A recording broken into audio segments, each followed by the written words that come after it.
Na guys, nakauwi na tayo sa bahay. Gawin na natin yung mga araw-araw natin na ginagawa. Kagaya nito, naglilinis. Tapos binabrush natin. At saka yung mga labahan, ayan, ginagawa ni Wowa araw-araw para hindi matambakan. Ganyan si Wowa, araw-araw may ginagawa. Yan, yung mga halaman niya, inaayos yung mga gilid-gilid. Ayan, hinukay ko yung puno. Tapos ito, naglilipat ako ng mga halaman ko. Inaayos, binabawasan, dinadagdagan. Ganyan si Wowa. Walang magawa, pinagdiskitahan lahat yung mga halaman para ma-exercise yung katawan niya. Hindi siya nakaupo parati. Nililibang ko yung sarili ko sa mga ganitong gawain.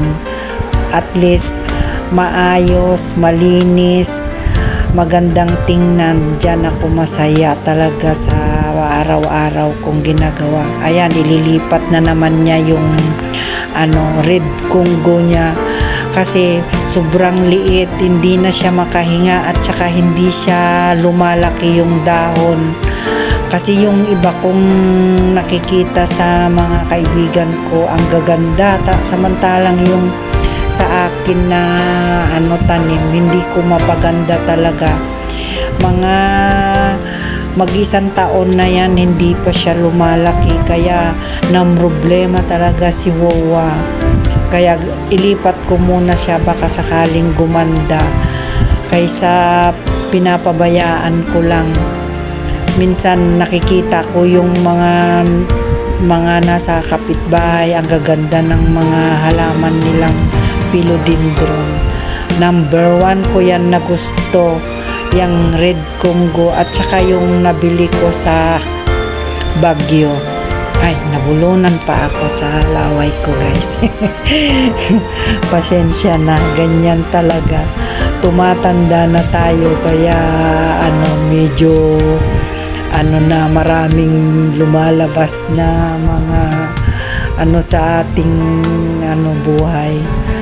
Ayan, ililipat ko naman ngayon yung orchids ko, dyan ko isasabit, kaya ilagay ko. Hindi kasi pwedeng direct sunlight, kaya dyan ko nilagay sa gilid dahil may tanim dyan na kamyas. Masisilungan siya ng konti at saka nasisilip siya ng araw. Ayan, ganyan si Wowa.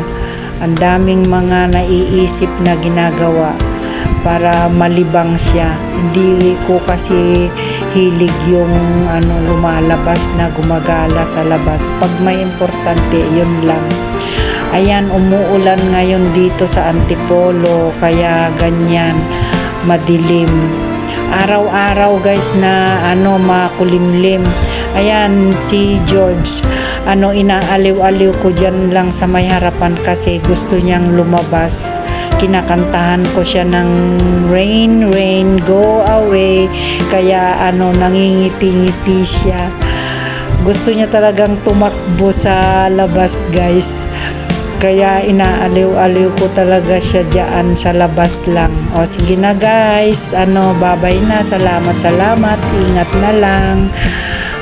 God bless you. Salamat sa mga nag-subscribe.